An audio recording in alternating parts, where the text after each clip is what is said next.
Recently আমার এক family member ফেসবুকে স্ক্রল করতেছিল, তো হঠাৎ এই ফুটেজটি দেখতে পায়। দেখে আমাকে দেখায়, তো আমি কোনো কিছু না ভেবেই কমেন্ট সেকশনে ঢুকে পড়ি। দেখি পাবলিক এখানে কি লিখেছে। তো এক একজনের এক এক ধরনের কমেন্ট দেখতে পাই। কেউ বা পক্ষে কথা বলছে, আবার কেউ বা বিপক্ষে কথা বলছে। তো হঠাৎ করেই একটা কমেন্ট আমার সামনে পড়ে। কমেন্টটা আমাকে একটু ভাবায়।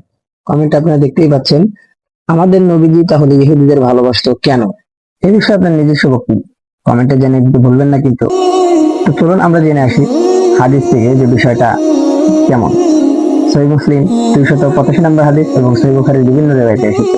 হযরত আনাস ইবনে মালিক রাদিয়াল্লাহু তাআলা থেকে বর্ণিত, তিনি বলেন, একদা আমরা রাসূল সাল্লাল্লাহু আলাইহি ওয়াসাল্লামের সাথে মসজিদে বসা ছিলাম। হঠাৎ এক বেদুইন এসে পেশাব করা শুরু করে মসজিদে।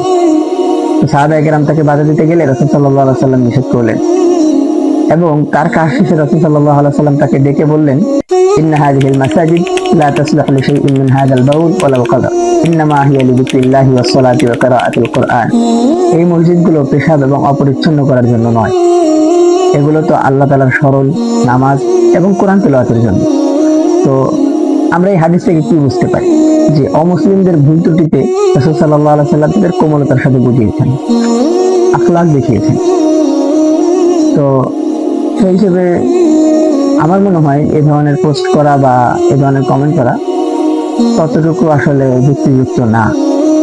হ্যাঁ, হাদিসে এসেছে আপনার যদি সক্ষমতা থাকে তাহলে সেই ক্ষেত্রে আপনি এই ধরনের কাজ বন্ধ করে দিতে পারেন, বা আপনি এর বিরুদ্ধে সোচ্চার হতে পারেন, কথা বলতে পারেন, বা এগুলোকে আপনি অন্তর থেকে ঘৃণা করতে পারেন।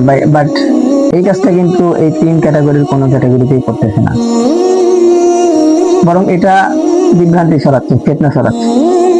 এর কারণে কিছু মুসলমানদের ঈমানও চলে যেতে পারে, যেহেতু তাদের দোষ অনেক বেশি এই ক্ষেত্রে। তো তারা হুট করে একটা কথা বলে ফেলতে পারে, যার কারণে দেখা যাবে যে ঈমান চলে গেছে। তো এই কাজটা দ্বারা আসলে ইসলামের তেমন কোনো ফায়দা হচ্ছে না।